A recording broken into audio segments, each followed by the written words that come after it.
hey guys, welcome back to my vlog, and for today, mag-unwrap po ako ng outfit ko for our travel in Davao this June. And ayun, malapit na siya guys, and this is it. So ito yung outfit ko, pupunta namin Davao, and ito yung shop na lagi kong binibilhan ng mga outfit ko. So ito naman yung outfit ko pang Davao, which is siya guys. So I hope na kasya siya sa akin lahat, and sana maganda.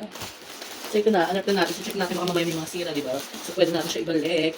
So ito na yung shop. I-reveal ko na. Oh my God. Sobrang mahal niya. Shucks. So this is from Inzeran. As far as I know, yung kinuha ko dito is XL. So I hope XL siya. Baka naman hindi. Chorizo. Okay, XL siya. And I think sakto lang yung laki. So magagawa ko ng ibang vlog for fitting this outfit. Ayan, kasya lang siya kasi lagi naman kasya sa akin yan. And next is okay. So for the color block na naman tayo. Sis, ang dami na naman lalaban ng aking mama actually. Hala, ganito pala siya. Atake. Ayan, so color black. And this one, ito sobrang mahal din ito. Like 600 plus ko siyang nabili. Wala man lang pa discount. So ano naman maganda ito kasi ang mahal-mahal niya. Ano to? XL? Ba't sobrang laki? Like, what the fuck? What the hell? And this one, not to see. Oh my God, why red? Kasi ito na isa pang charis. Para may pa-cover pa. Sana talaga maganda siya. Atake! Okay, diva. Oh my God, ito isang favorite na color and design na natin tingnan ko. Ay, yan, ganda ng texture. And then the last one is this one. Sana maganda yung tela niya, guys. Ito, okay, yung mga jersey.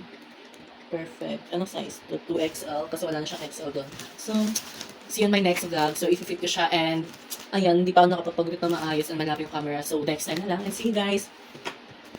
So hey guys, welcome back to my vlog, and today mag-fit na ako ng mga outfit ko na binili ko from Inzeran, and ayan, tapos na siyang malabhan ng mamang ko, and special thank you po and special shout out to my mom na naglaban nito. And today, ayan, susuotin ko na siya, i-fit natin kung maganda ba siya, and that's it. And ito yung suot ko ngayon is yung from Inzeran as well, and ito yung butterfly outfit. So pwede rin siyang pang beach, and as you can see, di ako nakatakin, and pwede siyang itakin guys, ayan. So yung masasabi ko sa outfit na to, which is tong butterfly na to, maganda siya actually, and ayan, yung design nakaka-slay siya guys, especially pag nasa beach tayo for the photoshoot. And ayun yung sa likod, wala siyang design, like plain white lang siya, but halata yung color skin mo, yung skin color mo, and that's it.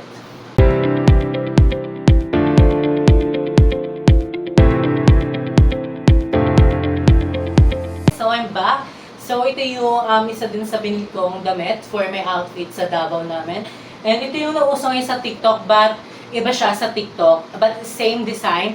And this one is from Inzeran as well. And ayan, leather siya. So ayan yung nabili ko, yung red wine. And ayan, nakakasling siya. Di ko alam kung saan ko siya isusuot pag nasa Davao na kami. But I think kapag gumalagala kami sa mga mall or anything, pero di ko siya i-airport siguro. Pero depende. So ayan, 2XL siya. And na-expand naman siya, like, ayan. Kaya, pwede na. So, size 2XL, cause I'm 89 or 79 kg.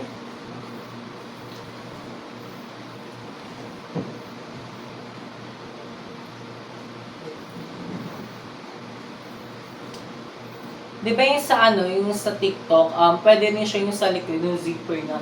So, parang feeling ko bagay din siya na iharap ko yung nasa likod. Kasi tingnan nyo guys. So, ayan siya guys, kapag yung sinuot ko yung sa likod, ayan, may konti siyang zipper, maliit lang siya. And the next one is this blue outfit from Inzeran. So, ayan, jersey type siya guys, and size XL siya, but ayan, medyo malaki na siya, and for me, sakto lang siya sa akin since as a person, mas gusto ko yung medyo maluwag sa akin ng damit. And ayan, pwede siyang partneran ng mga short or pantalon na maong, and kung anong trip niyo sa buhay niyo, basta ito yung bala kong gawin. Baka mag-short ako, or baka yung suotin ko pag nag-farm kami sa farm ng tita ko. So, ayan siya guys.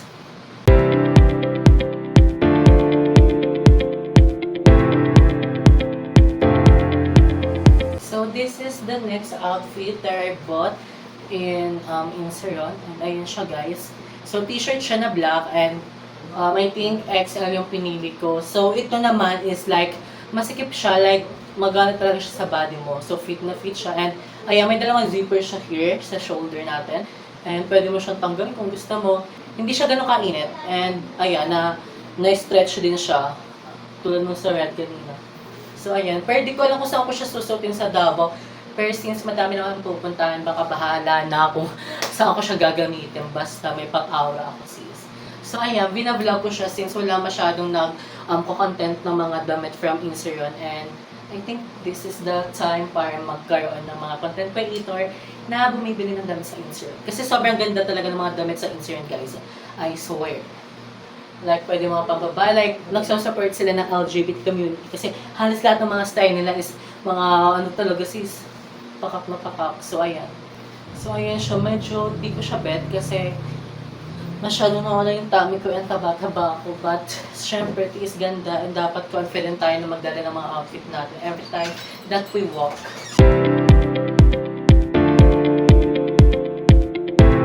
Then, ito naman yung isa sa binili ko rin sa Inseron. And ayan. So, black siya. And ayun yung nagustuhan ko dito, yung design dito. And simple lang siya. And ayan, pwede siyang i-tuck in or hindi natin siya i-tuck in. Basta, ayan, simple lang siya. And I think XL din yung pinili ko dito. And sakto lang siya sa body ko. Ayan, kahit hindi mo na siya planchahin, maganda pa rin siya. Kasi hindi naman halatang hindi planchado. Unlike dun sa mga ibang t-shirt or polo. Ayan, iba kasi yung tela niya. Pwede rin siya sa mga maong na pants. Or bahala ka na kung saan mo siya pwedeng bagayan.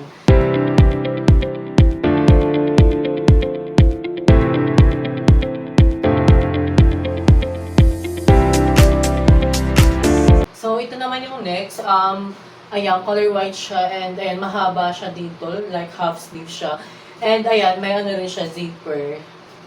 So, XL ko siyang binili. So, nung inopen ko siya, mapapansin niyo sa unang video ko na parang nag-disappoint ako.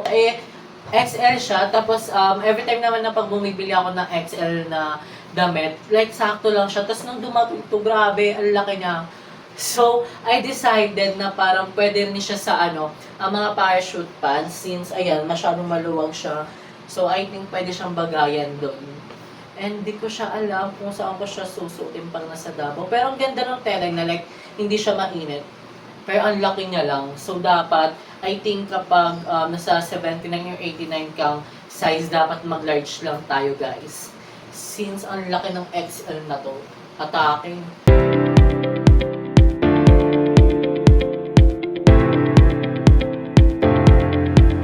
I'm ready to gala na in Davao and I miss Davao. And kamusta naman kaamo kayo diri, Chase? I forgot some words in Davao, especially like the Bisaya words. But actually guys, lumaki din ako sa Davao or sa Mindanao, so I wasn't able to learn Bisaya words. But now, since nasa Manila na ako lumaki, may konting words pa rin naman akong alam, but konti na lang. And at the same time, nakakaintindi pa rin naman ako ng Bisaya words. So, I think I still able to understand people out there in Davao, especially my friends, my family, and also other people when we're going to gala in Davao. So, I think kaya pa rin makapag-interact with them. And, syempre, I think every time na may alam akong Bisaya words, sasabihin nila, sasagutin ko pa rin sila ng Bisaya kasi nakakamiss na mag-Bisaya, and I'm proud of it. Like, dapat I'm proud tayo every time kung saan tayo lumaki, kung saan yung province natin, because that's our identity as individual, and we must be proud of it. Nangaral pa ako, Cheers. I think the last item na gagamitin ko or ipapakita ko is yung binili kong altern na siya, and I don't know kung saan ko siya susuotin, but at the same time, may naisip na rin ako kung saan ko siya susuotin. Pero undecided ako kung susuotin ko ba siya ron. Since ang napili kong paggagamitan nun or pagsusuotan na outfit for our vacation in Davao is sa beach. So, tignan natin kung bagay ba siya pang beach, guys. So, as I said, guys, ito yung last outfit na binili ko and probably nasusuotin ko sa beach. And ayan, turn na siya, like green siya lahat. And I think maganda naman siya. I mean, gusto ko siya actually kasi hindi siya mainit and comfortable siyang suotin. And XL siya. XL yung size na pinili ko. And ayan, sakto lang talaga siya, guys. And for me, maganda siya pang beach. Like, atake siya, sis. Sobrang ganda ng tela niya and comfortable siyang suotin, guys. I swear, ayan siya. And pag maglalagay ka ng mga shell dito na kwintas, perfect. I love it.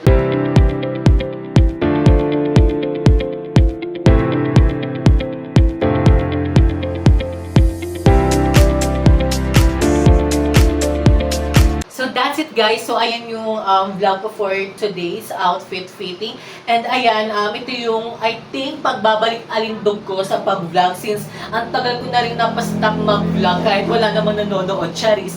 So sana tuloy-tuloy na rin yung pag-upload ko sa pag-vlog ko. And ayun, sayang hindi ko na-vlog yung nursing journey ko as a nursing student. So thank you, guys, and I hope na nagustuhan yung mga outfit na nabili ko. And ayan, don't forget to click my notification bell and to subscribe to my channel and also to comment kung ano mga content yung gusto niyo pang gawin ko for my future vlog. So I hope na patuloy niyo ako sa support. Sana to PBBM. So ayun na nga, basta sana bumalik na ako sa pag-vlog ko. And sana supportahan niyo pa rin ako. And also, abangan niyo rin yung mga vlog na gagawin ko sa bakasyon namin sa Davao. And I hope na magiging successful yung aming successful ang OA. See you to my next vlog, guys. Thank you!